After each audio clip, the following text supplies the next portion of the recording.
Nearly 30 years ago, Rudy set out to prove with a real-life example that it doesn't matter if you have talent, so long as you have heart.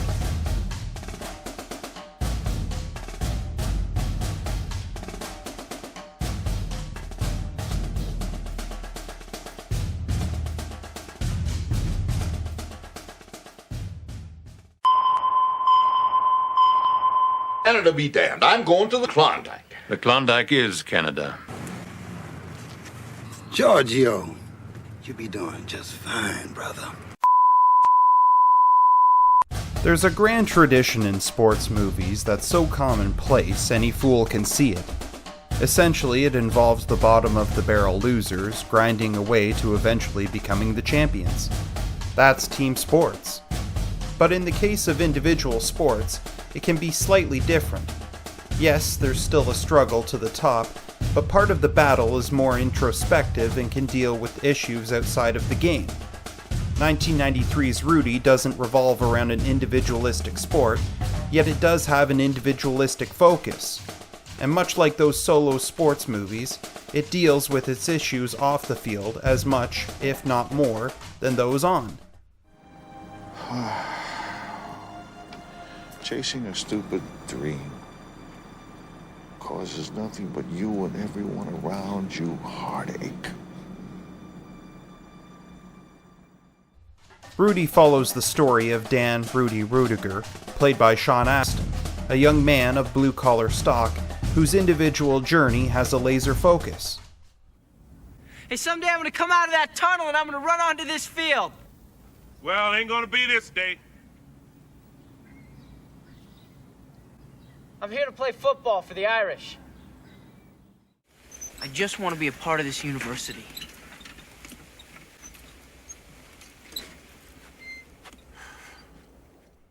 Since his childhood, Rudy's dream has been to play football by fighting for the Fighting Irish of Notre Dame. Yet, unfortunately for Rudy, few people in his circle have any faith whatsoever in his abilities. You see, ladies and gentlemen, the problem with dreamers is they usually are not doers. Their achievements are grand up here, but here, where it counts, they fall short. This bus is for students who are interested in attending the university. It's not a sightseeing tour. Well, maybe someday I could go to school there.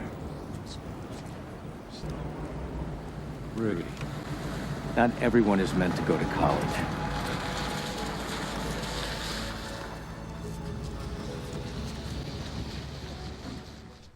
Nevertheless, Rudy pushes forward and works hard to fulfill his dream.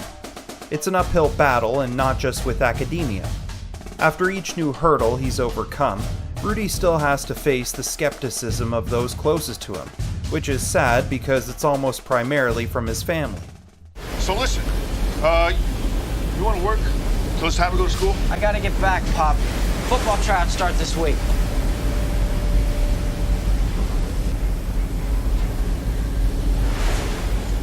I'll call you. And after he's made the team, Rudy still has the frustration of having to convince his incredulous family. What do I have to do? Get pictures taken at practice just to prove that I'm on the team? I believe you, Rudy. What happened to my face? Where did I get these? Professional wrestling? All right, so you're some kind of glorified water boy. Oh, you just don't get it. You just don't understand. Actually, it's really simple. You see, every Saturday when we turn on the TV to watch the Irish play, we see a lot of players wearing the blue and gold. We just don't see you. Right, shoot it, Frank. You will. What'd you say? You will. Now shoot. Shoot. Even after the crowd chants his fucking name, there's disbelief. So, unlike other sports films, Rudy is less about its sport, football, and more about its hero's struggle with all of the obstacles along the way. This university, it's not for everybody. My whole life, people have been telling me what I could do and couldn't do. I've always listened to them, believed in what they said. I don't want to do that anymore.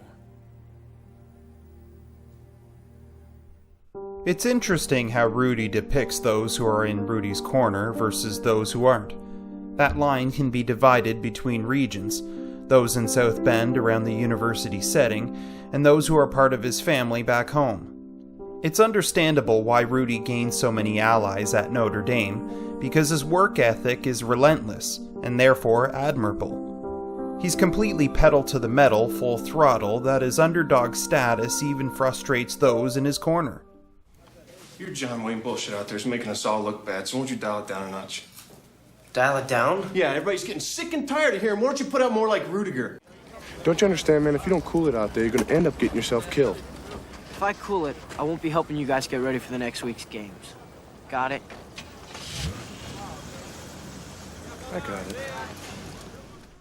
However, the overwhelming aura of inspiration that surrounds Rudy is far more powerful than the temporary shame his teammates feel in comparison.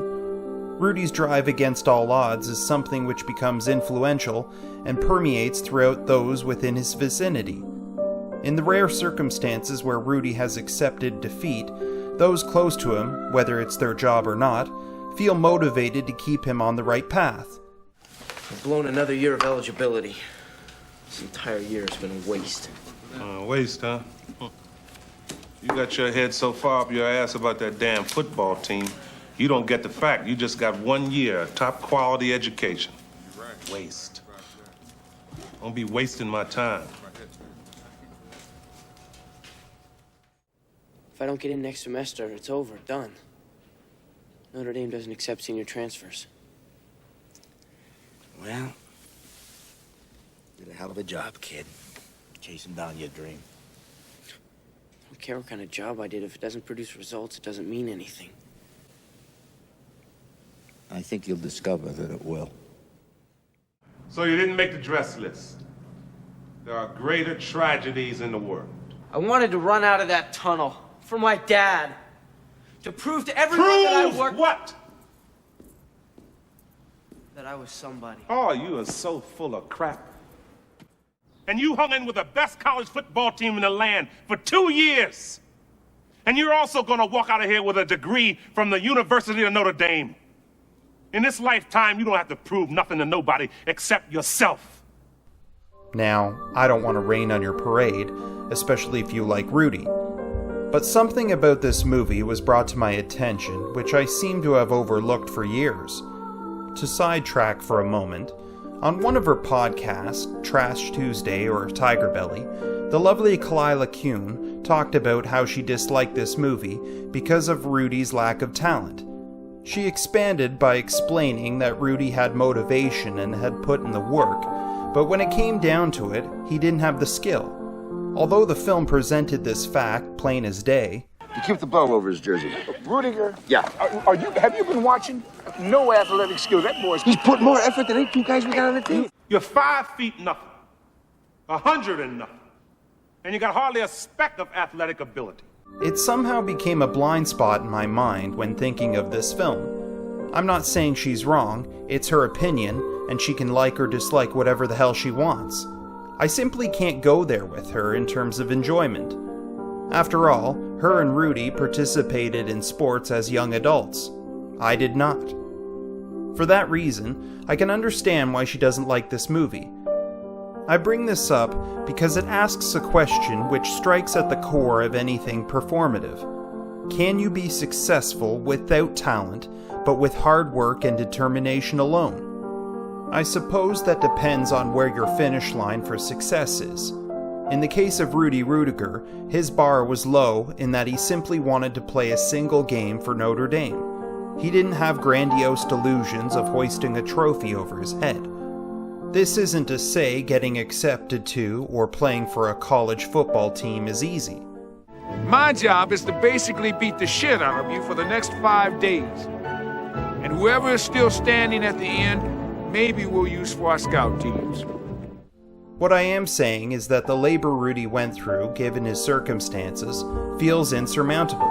And yet, the payoff for such sacrifice seems so minuscule based on how taxing the journey to it was.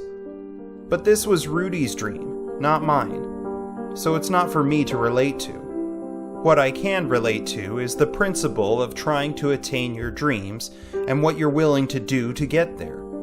This goes back to the film's warm sense of inspiration, which is elevated by Jerry Goldsmith's iconic score, as well as some of the film's visuals, which feel ethereal. Perhaps you may not see Rudy the same way as I do, but from a filmmaking standpoint, Rudy succeeds with both talent and heart.